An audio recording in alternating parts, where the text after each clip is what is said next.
সুপ্রিয় বন্ধুগণ, আজকে আমরা শিখব negative sentence of their, is এবং আর এদের ব্যবহারিক বাক্য নেগেটিভ করে কিভাবে পড়া যায় সে সকল বিষয়গুলো নিয়ে আজকের ভিডিওটা আমরা আলোচনা করব।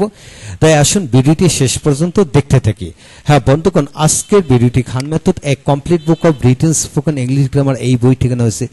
এই বইটির ওপর ইতিমধ্যে 450-র অধিক ভিডিও লেকচার ফেসবুক ইউটিউবে আপলোড দেওয়া আছে। আমাদের ভিডিওগুলো দেখুন, ইনশাআল্লাহ প্রতিটি ভিডিও আপনাদের কাজে আসবে। এছাড়া যাদের ভিডিও লেকচার দরকার তারা কমেন্টস বক্সে কমেন্টস করে লিখুন কোন ধরনের ভিডিও লেকচার আপনাদের দরকার, উক্ত ভিডিওগুলো আমরা দেখার সুযোগ করে দেব। এছাড়া যাদের ভিডিও লেকচার দরকার তারা প্যান ড্রাইভের মাধ্যমে ভিডিও লেকচার নিতে পারবেন। হ্যাঁ বন্ধুগণ, এখন আসুন আমরা দ্যার ইজ, দ্যার আর দিয়ে নেগেটিভ করে টেন্সের আলোকে কতভাবে পড়া যায় সে সকল বিষয়গুলো নিয়ে এখানে তুলে ধরব।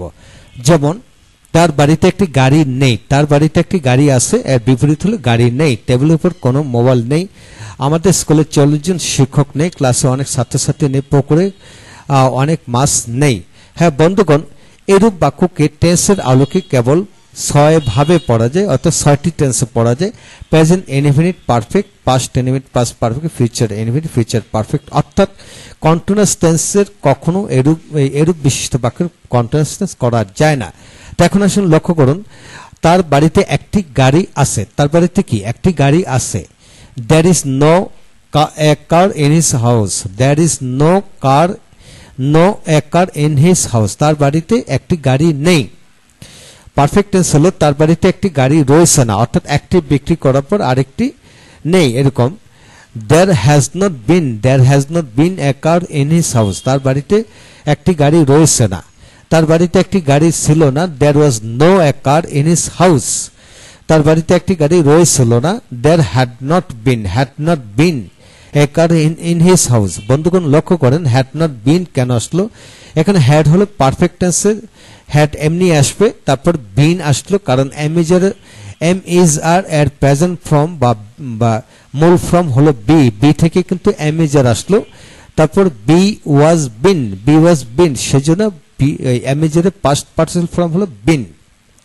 এখন আসুন, তার বাড়িতে একটি গাড়ি থাকবে না, there will not be a car in his house, অর্থাৎ তারা নিয়ে যাওয়ার পর কোনো গাড়ি থাকবে না, এইভাবে বোঝানো হলো। তার বাড়িতে একটি গাড়ি রয়ে থাকবে না, there will not have been a car in his house, অর্থাৎ সবগুলি মানে গাড়ি নেওয়ার পর কোনোটাই থাকবে না।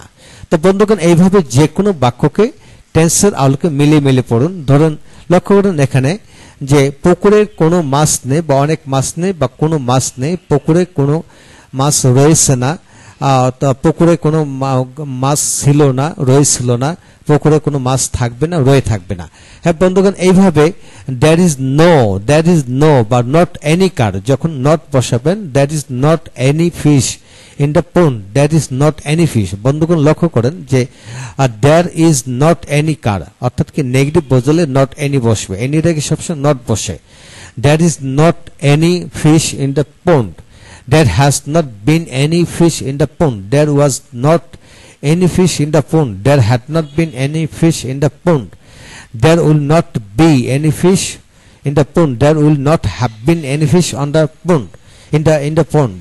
তা বন্ধুগণ, এইভাবে যে কোনো বাক্যকে নেগেটিভ করে লিখে পড়ুন, ইনশাল্লাহ দ্রুত গতিতে এগিয়ে যাবেন যদি লিখে পড়ুন। তো বন্ধুগণ, বিশ্বাস রাখুন 10 বার পড়ার চেয়ে একবার লেখা অধিকতর উত্তম, অর্থাৎ একবার দেখে লেখাও কিন্তু অধিকতর উত্তম 10 বার পড়ার চেয়ে। তাই আপনারা যা কিছু পড়বেন লিখে পড়বেন। প্রথম বাংলা বাক্য লিখে রপ্ত করবেন, তারপর এর সাথে ইংরেজিটা পাশে লিখে রেখে রপ্ত করে নেবেন। হ্যাঁ বন্ধুগণ, অনুকরণ মাধ্যমে ইংরেজি শেখার সহজ মাধ্যম, তাই গ্রামার নয় অনুকরণ মাধ্যমে আমরা এগিয়ে যেতে পারবো। ভালো থাকুন, পরবর্তী ভিডিওগুলো একে দেখতে থাকুন।